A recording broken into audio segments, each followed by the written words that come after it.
Pardon. Non, pas numéro 20. Ceci est le cours des 2S3 pour vendredi 5 juin.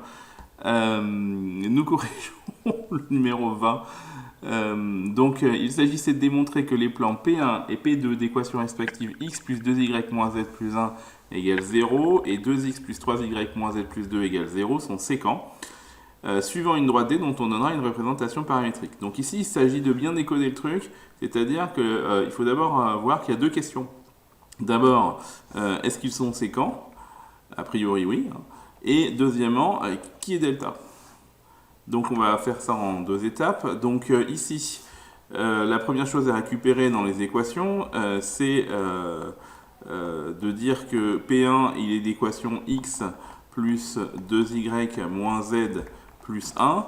Donc on va dire que u, le vecteur de coordonnées 1, 2, moins 1, est un vecteur normal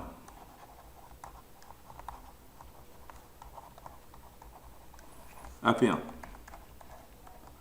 De même, P2 est d'équation 2x plus 3y moins z plus 2 égale 0.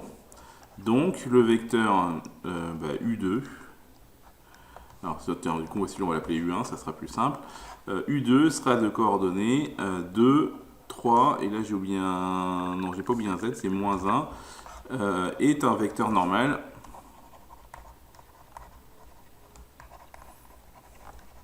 de P2. Ok, et on va regarder ces deux vecteurs, et l'idée c'est de voir si ils sont collinéaires. Donc, parce que s'ils sont collinéaires, ça voudra dire que les plans P1 et P2 sont de même direction. Donc ici, on peut regarder par exemple comment on va de l'abscisse de U1 à l'abscisse de U2. On voit bien qu'ici, il y a une multiplication par 2. On voit bien que c'est pas du tout le cas, par exemple pour passer au niveau de l'ordonnée, puisque 2 fois 2 ça fait pas 3, hein, ça fait 4. Donc ici on va expliquer que les coordonnées de U1 et de U2 ne sont pas proportionnelles. Donc les coordonnées, pourquoi c'est en noir on ne sait pas, les coordonnées de U1 et U2 ne sont pas proportionnelles. Et comme elles ne sont pas proportionnelles, ça veut dire que les vecteurs ne sont pas collinéaires. Donc U1 et U2 ne sont pas collinéaires. Et donc, si elles ne sont pas collinéaires, ça veut dire que P1 et P2 sont séquents. Donc P1 et P2 sont séquents. Voilà. Et donc s'ils sont séquents, ça veut dire qu'il y a une droite d'intersection. Et donc il va falloir qu'on la trouve. Pour cela, c'est relativement simple. On va appeler delta la droite d'intersection. Donc on va appeler delta égale P1 inter P2. Inter P2. Donc là on sait que delta existe et on va trouver ses coordonnées. Donc soit M de coordonnées x, y, z appartenant à delta. Donc, on peut dire que x, y, z satisfont le système x plus 2y moins z plus 1 égale 0, premier plan, et puis 2x plus 3y moins z plus 2 égale 0. Donc là, c'est des z, hein, il ne faut pas se tromper, c'est pas des 2. Donc, du coup, on a deux équations pour trois inconnus, c'est-à-dire pas assez pour résoudre un système et avoir une seule solution. Donc, on va avoir une infinité de solutions, ce qui est cohérent puisqu'on cherche une infinité de points. Donc ici, l'idée, c'est de remplacer z ou x ou y par un paramètre. Et je crois que je vous avais dit qu'il fallait utiliser une des lettres en particulier. Et en l'occurrence, je vous avais demandé de choisir z égale t. Donc, il me semble que je vous ai dit ça. Si je ne l'ai pas dit, c'est pas grave. Voilà. Donc ici, je vais choisir z égale t.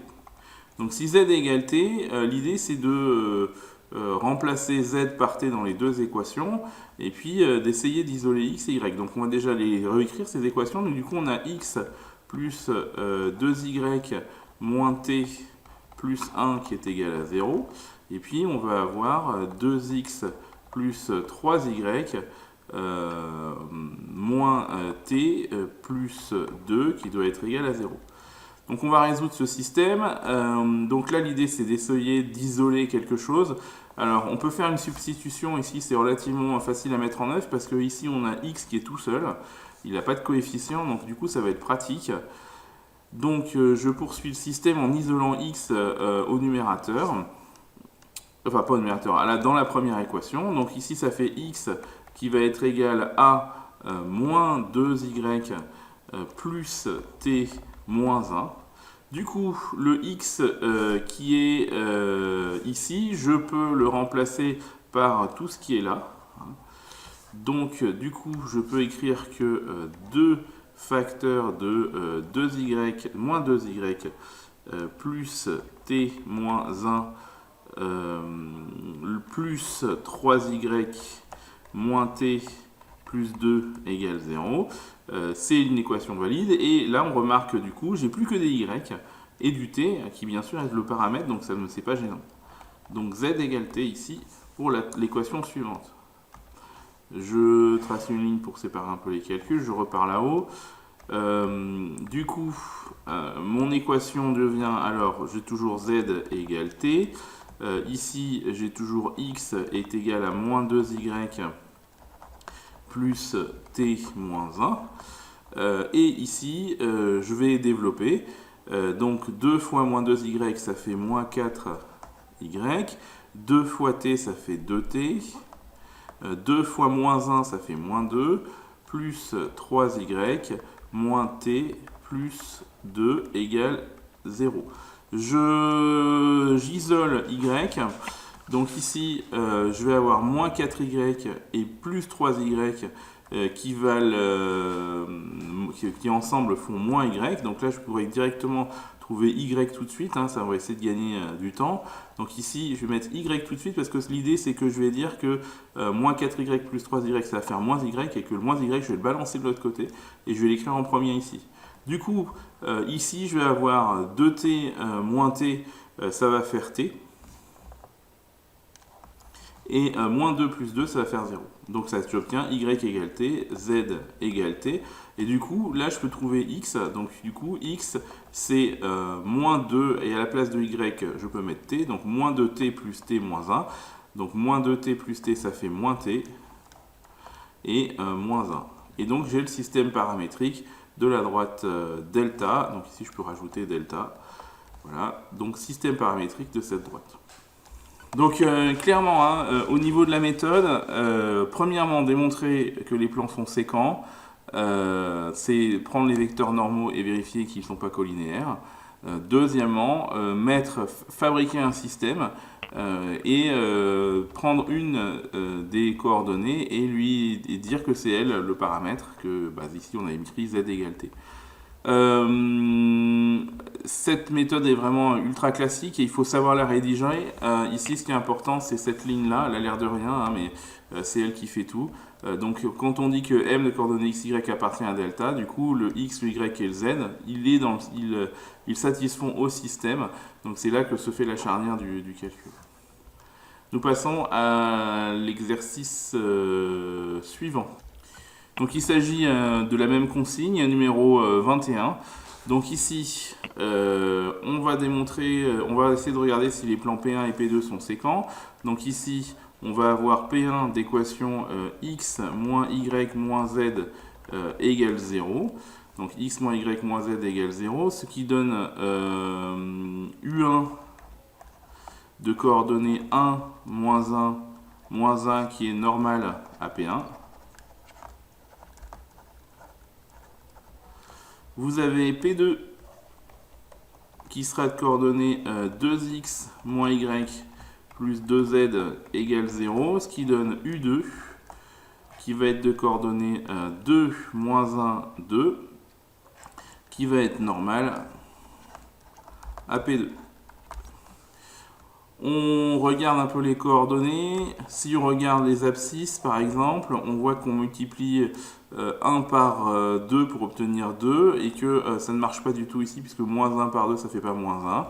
Donc on explique clairement ce qui se passe. Donc ici on explique que U1 et U2 ont des coordonnées non proportionnelles, ont des coordonnées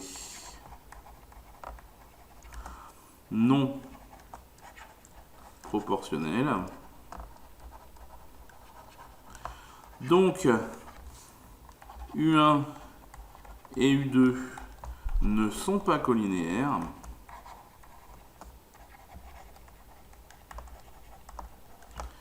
Donc P1 et P2 sont séquents.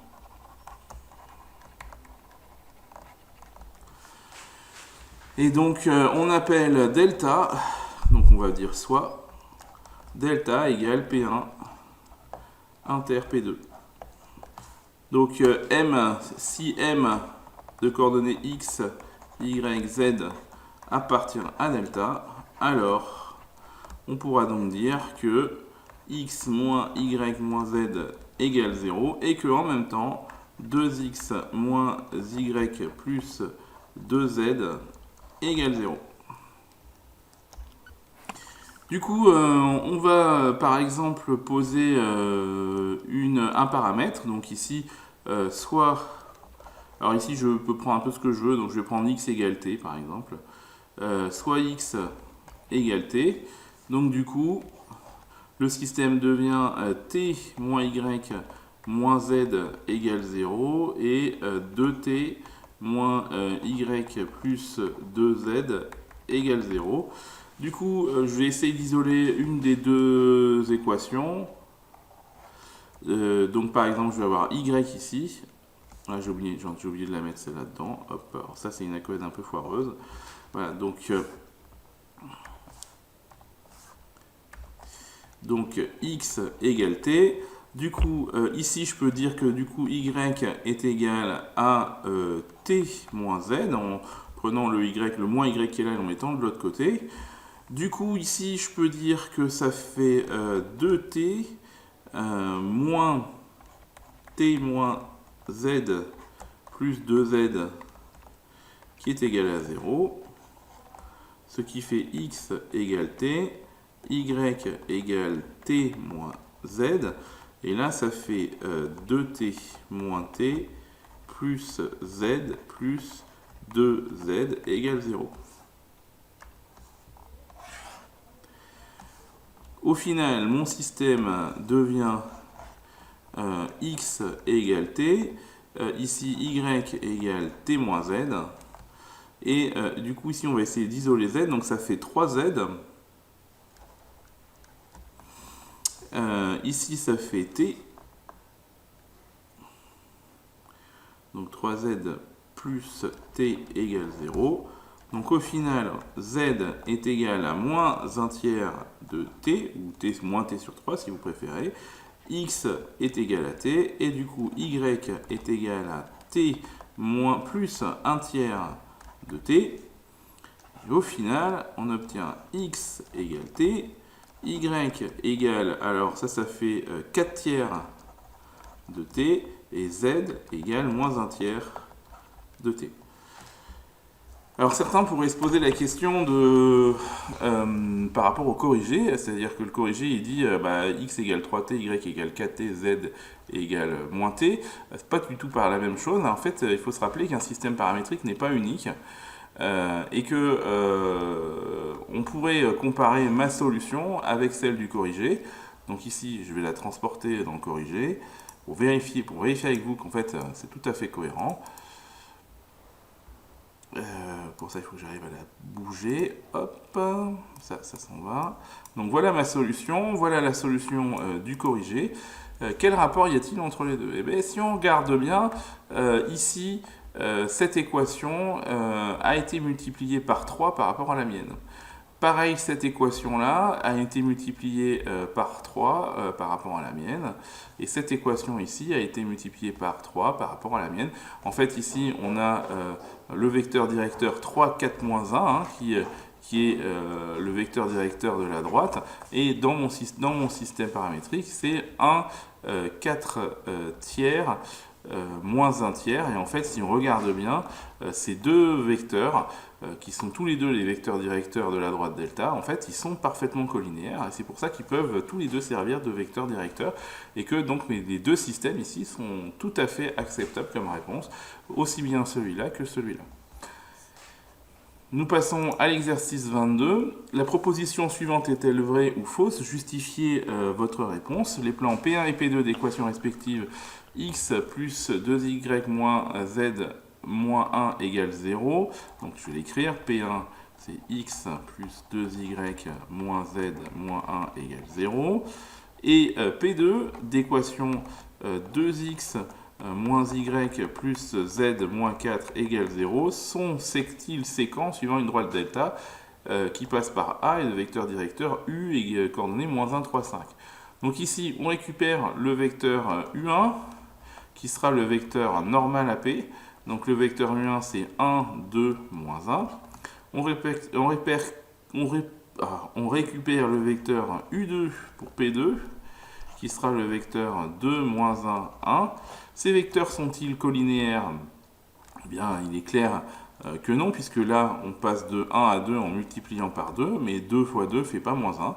Donc ici, U1 et U2 ne sont pas collinéaires. Donc ici, on va l'écrire. U1 et U2 sont non collinéaires. Donc P1 et P2 sont séquents. Là, j'ai pris des raccourcis parce que je veux aller vite.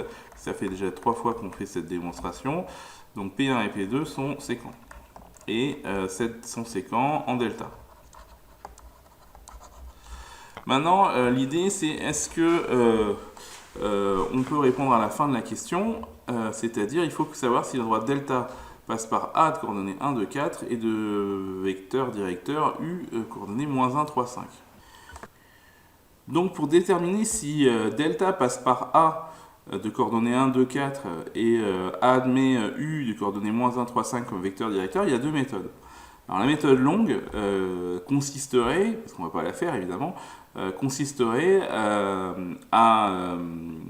faire ce qu'on a fait dans les deux précédents exercices, c'est-à-dire à trouver le système paramétrique de la droite delta, puis ensuite, une fois qu'on a trouvé le système paramétrique, démontrer que le point A est bien sur delta en trouvant par exemple t, hein, et ensuite prendre le vecteur directeur de la droite delta qui s'affiche dans le système paramétrique et voir s'il est bien collinéaire avec le vecteur directeur U de coordonnées moins 1, 3, 5. Donc ça serait très long parce qu'on va pouvoir, et du coup on va pas le faire parce qu'on pourrait faire plus court. Effectivement, si A il appartient à l'intervalle, enfin il est de coordonnées 1, 2, 4 et qu'il appartient à delta, ça veut dire qu'en fait il appartient à P1 et P2. Donc il suffit juste de démontrer que A, ses coordonnées vérifient l'équation de P1 et vérifient l'équation de P2. Et c'est ce qu'on va faire là. Donc pour A. Eh bien ici, ce qu'on peut vérifier, c'est qu'on va prendre les coordonnées ici, 1, 2 et 4, et on va les mettre à la place de x, y et z ici. Donc du coup, ça donne 1 plus 2 fois 2, moins 4, moins 1. On regarde combien ça fait. 1 plus 2 fois 2, ça fait 1 plus 4, ça fait 5. Moins 4, ça fait moins 1, plus 1. Et moins 1, ça fait 0. Donc ici, on vérifie bien ça. Donc ici, on peut dire, alors si on écrit tout, il faudrait écrire les coordonnées de A. Vérifie l'équation de P1. Donc, A appartient à P1. Voilà, ça c'est la première partie du boulot pour le point A. Il faut vérifier maintenant que le point A il appartient aussi à P2. Donc on va reprendre les coordonnées 1, 2, 4 et cette fois-ci on va les mettre ici. Et on va essayer de vérifier que ça fait bien 0. Donc on va calculer 2 fois 1 moins 2 plus 4 moins 4. Donc 2 fois 1 ça fait 2, moins 2 ça fait 0. Plus 4, ça fait 4. Moins 4, ça fait 0. Donc ici, ça fait bien 0. Et donc là, on va conclure directement parce qu'on a compris que les coordonnées de A vérifient l'équation de P2. Donc ici, donc A appartient à P2. Et comme A appartient à P2 et à P1, donc ça finalement, ça veut dire que A, il appartient à l'intersection de P1 et P2. Hein, au point commun entre P1 et P2, ça veut dire que A, il appartient à delta. Et donc là, on a fini la partie pour A. Pour le vecteur directeur, alors va-t-on pouvoir se passer du système paramétrique? Là, c'est moins sûr. Essayons de comprendre un peu la situation. On a un plan P1 qui est par exemple dessiné ici. Donc je vais mettre P1 ici. On sait qu'il est séquent à un plan P2. Donc par exemple ici, je vais dessiner un plan P2 comme ceci. Hop, en pointillé comme ça. Hop. Donc P2, et nous avons la droite delta que j'ai déjà dessinée en fait sans faire exprès, c'est cette droite là. Donc la droite delta, c'est la droite qui est ici, et le vecteur directeur, en fait, c'est donc ici, par exemple, je pourrais le faire dans le dessin au milieu, hein, mais je vais essayer d'éviter pour éviter la confusion, c'est que le vecteur delta, il pourrait avoir un vecteur directeur qui serait ici. Donc la question c'est est-ce qu'on peut, à partir des vecteurs normaux, donc si on imagine le vecteur normal ici, est-ce que le vecteur normal du plan P2 ou le vecteur normal, alors je vais essayer de le dessiner mais ça va pas être facile, le vecteur normal du plan P1, est-ce qu'ils vont avoir une propriété particulière par rapport à U? Et si on regarde bien, en fait, il n'y a pas obligation. Si on regarde bien, il y a le vecteur U, vu qu'il est aligné ici, là, dans ce plan, il est forcément orthogonal au vecteur U2 et il est forcément orthogonal au vecteur U1. Donc ici, ce qu'on peut faire, pour éviter de devoir faire le système paramétrique, c'est de dire, on reprend la valeur de U1, donc U1 c'était le vecteur de coordonnées 1, 2, moins 1, scalaire vecteur U, c'est-à-dire moins 1, 3, 5, et on pourrait essayer de calculer le produit scalaire. 1 fois moins 1, ça fait moins 1, 2 fois 3, ça fait 6, et moins 1 fois 5, ça fait moins 5. Et ici, on arrive à démontrer que U et U1 sont orthogonaux. Donc U est orthogonal à U1. De la même façon, on peut regarder U2. Le vecteur U2, c'est 2, moins 1 et 1. Le vecteur U, c'est toujours moins 1, 3 et 5. Et donc ici, 2 fois moins 1, ça fait moins 2. Moins 1 fois 3, ça fait moins 3. 1 fois 5, ça fait 5. Donc toujours avec la formule x, x' plus y, y' plus z, z', ça fait 0. Et donc du coup, on peut dire que le vecteur U, il est orthogonal à U2. Et donc si le vecteur U, il est orthogonal à U1 et à U2, en fait, ça veut dire qu'en fait, c'est un vecteur directeur de delta. Donc ici, U est un vecteur directeur de delta.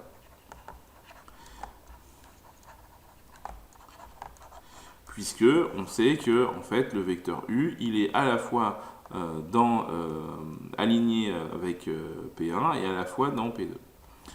Voilà pour ça. Donc ici, dans cet exercice, ce qui était important, c'était d'essayer d'éviter de retrouver le système paramétrique. C'est l'intérêt de cet exercice. Alors, je montre vite fait parce que ça n'a pas été fait comme ça dans la correction. Dans la correction, eux, ils ont fait le système paramétrique et du coup, ils ont essayé de démontrer que le point A, il vérifiait ce système paramétrique et que le vecteur U se voyait ici, moins 1, 3, 5, là on le voit comme ça ici, était un des vecteurs directeurs de la droite delta. Donc voilà, différentes façons de faire l'exercice. Là, j'ai essayé de vous montrer quelque chose qui utilise les données qui sont dans l'énoncé et qui essaye de s'épargner la résolution d'un système. On passe au numéro 23. Donc dans le numéro 23, vous aviez des plans P1 et P2 qui avaient pour équation respective x plus y moins 3z plus 3 égale 0 et x moins 2y plus 6z égale 0. Il fallait démontrer que P1 et P2 étaient séquents suivant une droite D de représentation paramétrique x égale moins 2, z égale t, etc. Donc là, c'est le classique, on est obligé de le faire. Donc ici, on peut commencer. Donc ici, on dit que P1 admet U1, alors on va donner ses coordonnées, hop là, c'est parce que je voulais faire 1, 1, moins 3 comme vecteur normal.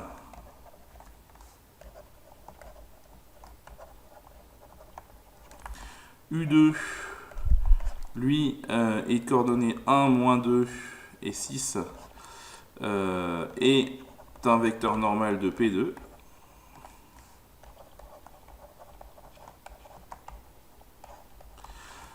On voit bien qu'ici, les coordonnées ne sont pas collinéaires. Donc ici, donc, on fait rapide. On pourrait écrire U1 et U2 ont des coordonnées non collinaires. Mais donc ici, on va écrire surtout que U1, non proportionnel, pardon. U1 et U2 sont non collinéaires. Donc, P1 et P2 sont séquents. Sont séquents en une droite D. Donc du coup, soit M de coordonnées x, y, z appartenant à D. Donc ça équivaut à dire que x plus y moins 3z plus 3 égale 0 et x moins 2y plus 6z égale 0. Deux équations, trois inconnus, vous savez que c'est pas assez. Donc il faut un paramètre. Et ici, il faut diriger le calcul pour qu'il arrive au bon endroit. Et on voit bien que le paramètre, il va être ici. Donc ici, on dit que z égale t en plus. Ce qui ne veut pas dire grand-chose, mais ce qui nous permet du coup de pouvoir donner le système paramétrique de façon directe. Donc ça donne x plus y moins 3t plus 3 égale 0.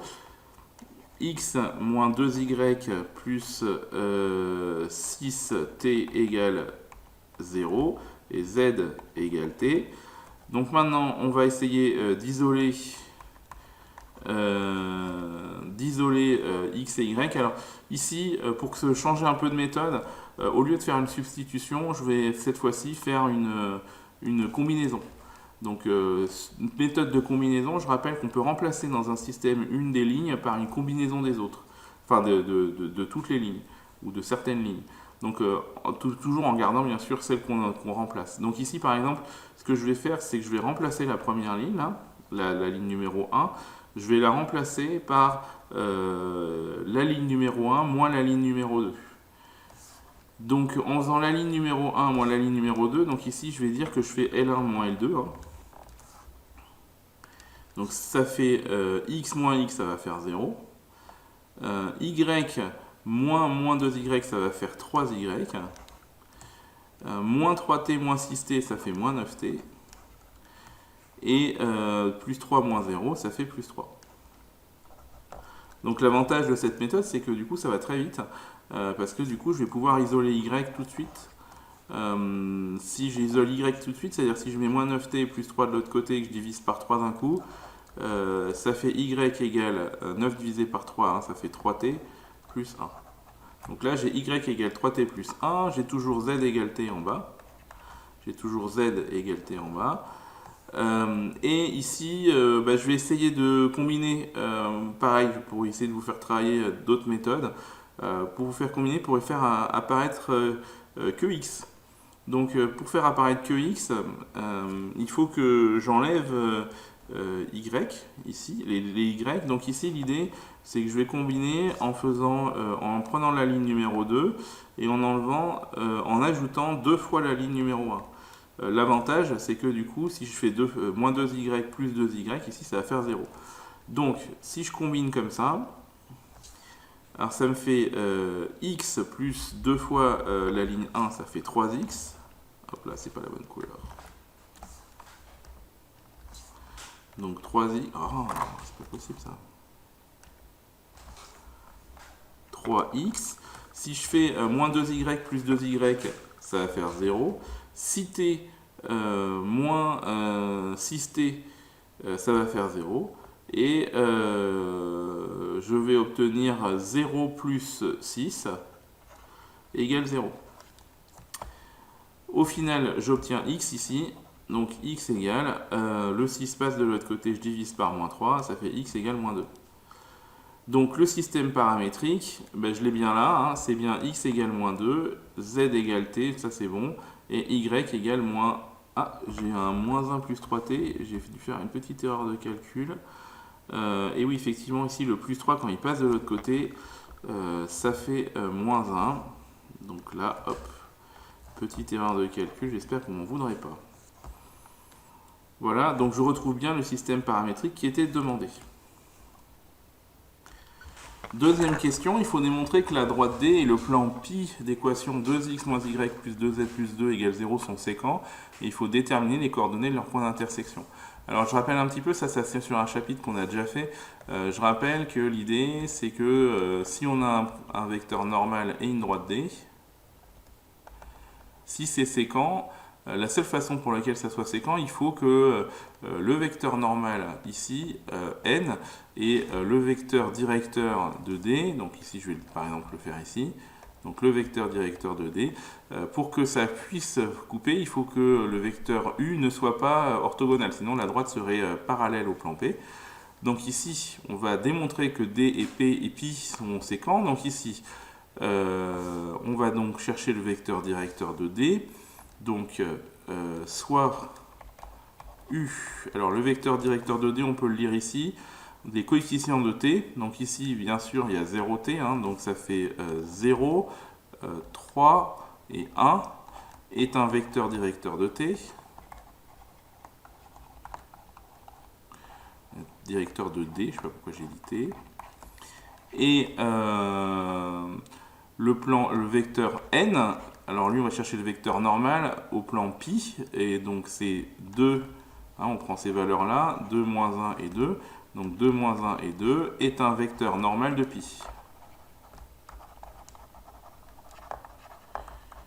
Donc ici, un pi étant la lettre grecque et pas le nombre 314. Du coup, ce qu'on va faire, c'est qu'on va calculer u scalaire n. Et pour que les plans soient séquents, hein, il faut éviter la situation suivante, hein, c'est-à-dire que u soit comme ça, parce que sinon la droite serait parallèle. Et dans ces cas-là, le plan pi et la droite D ne seraient pas séquents. Donc ça, il faut éviter cette situation-là, hein, pour démontrer que c'est séquent. Donc il faut éviter que les vecteurs soient orthogonaux. Donc ici, on fait x', donc c'est-à-dire 0 fois 2, plus 3 fois moins 1, plus 1 fois 2. Donc 0 fois 2, ça fait 0. 3 fois moins 1, ça fait moins 3. Moins 3 plus 1 fois 2, ça fait moins 3 plus 2. Moins 3 plus 2, ça fait moins 1. Et donc, c'est différent de 0. Donc ici, on sait que donc, il existe un point H, hein, c'est-à-dire on est dans la situation où qui soit égal à pi inter D.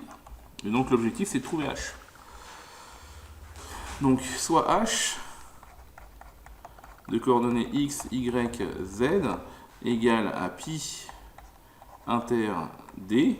Ça veut donc dire que H va vérifier le système paramétrique de D, donc x égale moins 2, y égale moins 1 plus 3t, et z égale t. Et il va aussi vérifier le système cartésien, enfin pas le système, l'équation cartésienne. Alors là on la voit plus du tout, je vais l'effacer ça, hop, l'équation cartésienne de pi, donc 2x moins y plus 2z plus 2 égale 0. Et donc l'idée c'est de trouver, alors on a 4 équations, 4 inconnues, donc il faut tout trouver, hein. Donc évidemment l'idée c'est de prendre x, y et z ici, et d'aller les mettre là, là et là, et d'en sortir t. Donc je vais mettre sur un autre tableau.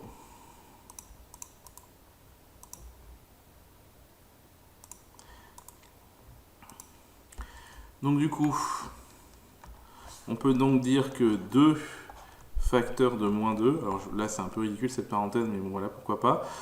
Moins, entre parenthèses, moins 1 plus 3t, plus 2 fois z, c'est-à-dire 2 fois t, plus 2 doit être égal à 0. Donc l'objectif, c'est de sortir t.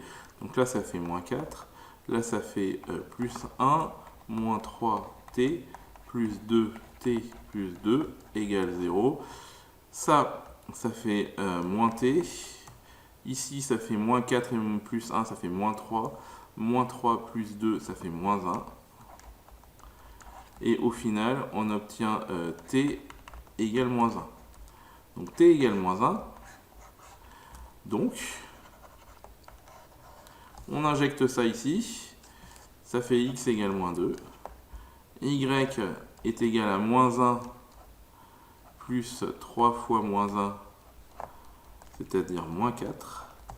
Et z est égal à moins 1. Et donc finalement, le point d'intersection que je vais appeler h, il aura pour coordonnées moins 2, moins 4, moins 1. Voilà, ça c'était le dernier exercice. On passe à la suite du cours, dernière partie du cours, dernière leçon de l'année sur le programme de terminale. Donc voilà cette dernière propriété qu'on doit apprendre à utiliser, c'est le fait de regarder deux plans, P1 ici et P2, et d'essayer de savoir si, non pas ils sont séquents, bon, on imagine qu'on sait qu'ils sont séquents, mais qu'ils sont séquents d'une manière particulière, c'est-à-dire qu'ils sont perpendiculaires l'un par rapport à l'autre. Et bien c'est tout simple, si vous regardez le dessin, si P1 et P2 sont perpendiculaires, et bien automatiquement leurs vecteurs normaux, N1 et N2, qui sont dessinés en rouge et en noir, là, sont forcément orthogonaux eux aussi. Donc ici, bien sûr, N1 et N2 ne sont pas collinéaires, hein, puisque les plans sont séquents, mais en plus, ils sont orthogonaux. Donc c'est relativement super simple à utiliser, du coup, il suffit, pour démontrer que deux plans sont orthogonaux, enfin sont perpendiculaires, il suffit de démontrer que leurs vecteurs normaux sont orthogonaux, c'est-à-dire qu'il faut calculer le produit scalaire et voir s'il fait 0. Donc au petit exercice qu'on va faire ensemble, comment démontrer que deux plans sont perpendiculaires?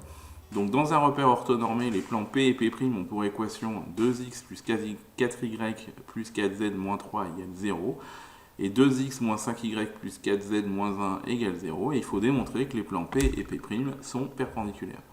Donc ici, on va récupérer le vecteur normal de P en lisant l'équation cartésienne. Donc on va lire 2, 4 et 4. Donc ici, hop, 2, 4 et 4. Enfin, on va lire les coordonnées du vecteur normal de P'. Et bien ici, c'est 2, moins 5 et 4. Donc 2, moins 5 et 4. Et on calcule n scalaire n'. Donc n scalaire n', c'est donc 2 fois 2, plus 4 fois moins 5, plus 4 fois 4. 2 fois 2, ça fait 4. 4 fois moins 5, ça fait moins 20. 4 fois 4, ça fait 16. Donc 16 et 4, ça va faire 20 et moins 20. Bref, ça fait 0. Et donc les vecteurs n et n' sont orthogonaux. Et donc les plans P et P' sont perpendiculaires. Alors des fois on dit orthogonaux aussi. Et voilà, donc c'était vraiment pas dur comme idée. Voilà. Et donc voilà, ça finit notre cours de toute l'année. On est le 4 juin et normalement là on attaquerait les révisions du bac. Alors on va quand même faire des exos de bac sur cette thématique-là. Parce que bon, il faut que l'idée est très simple, mais il faut quand même aller choper des exos qui vont être un peu compliqués. Puisque ces équations paramétriques, vous avez bien vu que c'est la base de la physique, et donc il faut être capable de les manier avec une certaine dextérité. Donc voilà, ça se fait, non? Donc pour foutre ça, je vous propose le numéro 94. C'est un exercice qui essaye un peu de tout récupérer sur ça. Donc c'est un QCM. Donc du coup, ce que je vais faire, c'est que je vais vous demander de le faire et puis de mettre les réponses en pronote. Donc ici, l'espace est muni d'un repère orthonormé OIJK. On donne les points A, B, et le plan P d'équation 2x plus 3y moins z plus 4 égale 0. On vous donne dans la première question une droite D qui a pour représentation paramétrique x égale moins 8 plus 2t, y égale 7 moins t et z égale 6 plus t. On vous demande de savoir si le plan P et la droite D sont séquents. On vous demande de savoir ou si c'est aucun point commun ou si la droite D est incluse dans le plan P. Alors évidemment ici il faut tout démontrer. Il faut démontrer que chaque proposition est vraie ou fausse grâce à une démonstration. Voilà, bref, c'est débile comme phrase, mais voilà.